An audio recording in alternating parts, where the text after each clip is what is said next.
Assalamualaikum warahmatullahi wabarakatuh. Selamat sore buat teman-teman. Mudah-mudahan hari ini teman-teman dalam keadaan sehat walafiat dan dimudahkan segala urusannya. Selamat datang di channel Durian Lampung Tengah. Hari ini kita lebih tepatnya di depan rumah. Dan ini adalah salah satu koleksi saya, durian bawor, usia sekarang sudah 16 bulan. Jadi alhamdulillah kondisi masih tetap subur. Nah, jadi kita hari ini akan coba berbagi seputar pengalaman bagaimana cara aman menggunakan kohe tanpa fermentasi. Nah, jadi kalau untuk kohe sendiri memang sudah banyak dipraktekkan oleh para petani durian, baik yang fermentasi ataupun tanpa fermentasi. Nah, jadi saya akan coba lebih perjelas lagi agar lebih mudah dipahami dan lebih mudah dipraktekkan. Nah, jadi kalau untuk penggunaan sendiri, kalau menurut saya lebih aman di usia sekitar minimal 1 tahun lah, 1 tahun ke atas itu bisa menggunakan kohe tanpa fermentasi. Kemudian yang kedua adalah ketika usia 1 tahun cukup 1 karung saja. Jadi kalau mau dibagi 2 juga bisa, silahkan. Tapi kalau saya coba tetap 1 karung saja. Nah, kemudian ada beberapa cara ataupun proses. Jadi bagaimana cara peletakan awal, kemudian yang selanjutnya adalah bagaimana cara agar lebih aman terhindar dari serangan jamur ataupun hama yang lainnya. Karena untuk kohe sendiri, terutama yang tanpa fermentasi, di satu sisi dia bermanfaat untuk durian, dan di sisi lain juga dampak yang ditimbulkan adalah hama ataupun bakteri yang ada pada kohe itu sendiri, terlebih bagi kohe yang masih mentah ataupun belum difermentasi. Nah, jadi penggunaan kohe sendiri tujuannya adalah agar memperoleh daun, yang saya harapkan adalah memperoleh daun yang cukup sehat, kemudian hijau, pekat. Nah, jadi kita akan coba lakukan dengan kohe ini. Kemudian apabila kedepannya nanti dirasa kurang maksimal, kita bisa tambahkan dengan magnesium sulfat. Nah, jadi bagaimana penerapannya atau pemakaiannya kita akan coba jelaskan. Nah, jadi kalau untuk pemakaian sendiri, untuk peletakan sendiri, kalau saya ini lebih tepatnya dia di luar tajuk. Nah, ini tajuknya, kita akan coba lihat dari sini. Nah, kalau dari tajuk masih agak cukup jauh. Nah, kemudian tujuannya adalah agar si kohe tadi tidak langsung mengenai akar pohon durian, karena yang jadi penyebab adalah kohenya kondisi masih mentah, yang dikhawatirkan nanti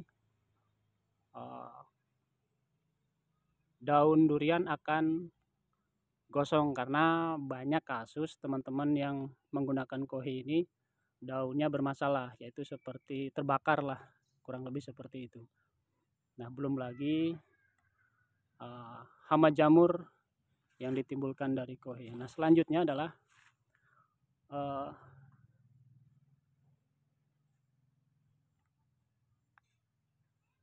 dalam melakukan ataupun peletakan kohe itu sendiri, upayakan tidak dipendam atau dikubur, karena untuk kohe yang tanpa fermentasi akan lebih berbahaya untuk jangka panjangnya apabila dikubur atau dipendam. Akan lebih aman bila hanya diletakkan di atas seperti ini. Tujuannya apa? Karena kedepannya dengan kondisi cuaca yang panas, kemudian hujan, dengan proses yang lama, insya Allah dia akan terfermentasi sendiri, jadi alamilah. Nah, kemudian untuk peletakan sendiri usahakan memang yang lebih tepatnya adalah di akhir musim hujan. Karena tujuannya apa? Karena untuk kohe sendiri yang dimanfaatkan kan sarinya. Jadi ketika dia terserang air hujan ataupun kita kocor, alhasil sari-sarinya ataupun air yang kita kocor, dia akan berada di parit. Nah, kita usahakan bikin seperti parit yang diharapkan nantinya air dari si kohe tadi nantinya akan terserap di tanah bagian parit ini. Nah, jadi ketika nanti beberapa bulan berikutnya, maka akar akan memperoleh dari sari-sari kohe yang kita kocor. Nah, jadi berbeda halnya ketika pada saat musim hujan, curah hujan tinggi, maka dia akan keluar, jadi terbawa air hujan. Nah, memang lebih tepatnya di akhir musim hujan. Nah, tapi kan saya mencoba di awal hujan lah.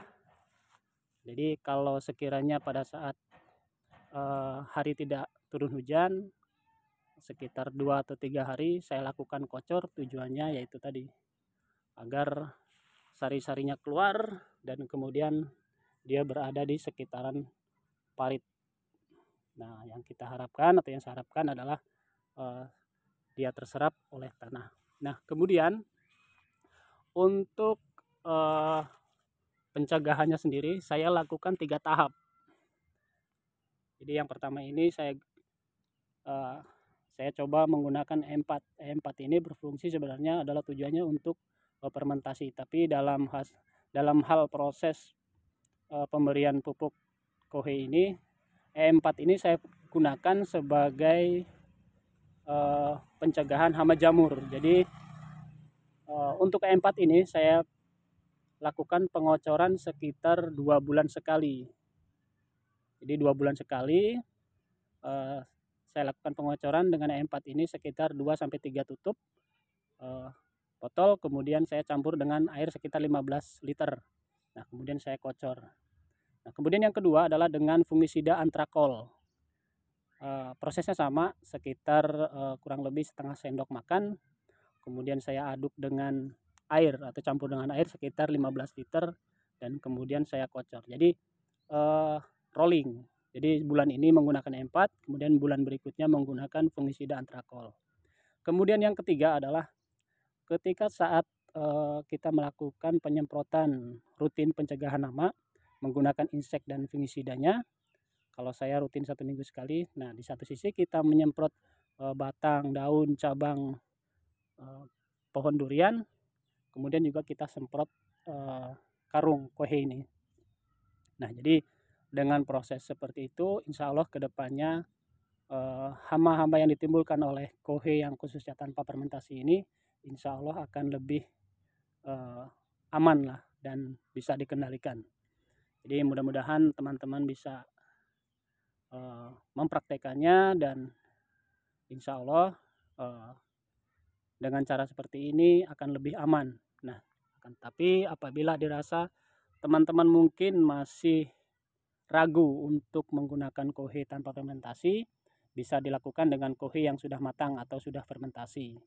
Nah, tetapi kalau di sini kohe yang fermentasi itu untuk satu karungnya sekitar 30 kilo kurang lebih, itu harganya sekarang 60.000. Kalau untuk yang masih mentah seperti ini hanya 20.000. Ya, jadi bisa dipilih lah. Jadi insya Allah apa yang saya gambarkan proses bagaimana saya melakukan penggunaan kohe tanpa fermentasi ini, insya Allah mudah-mudahan bisa dipahami lah. Jadi itulah sedikit apa yang bisa saya bagikan. Mudah-mudahan kedepannya bisa kita bagikan lagi proses bagaimana dalam perawatan durian agar durian bisa tumbuh sehat dan maksimal.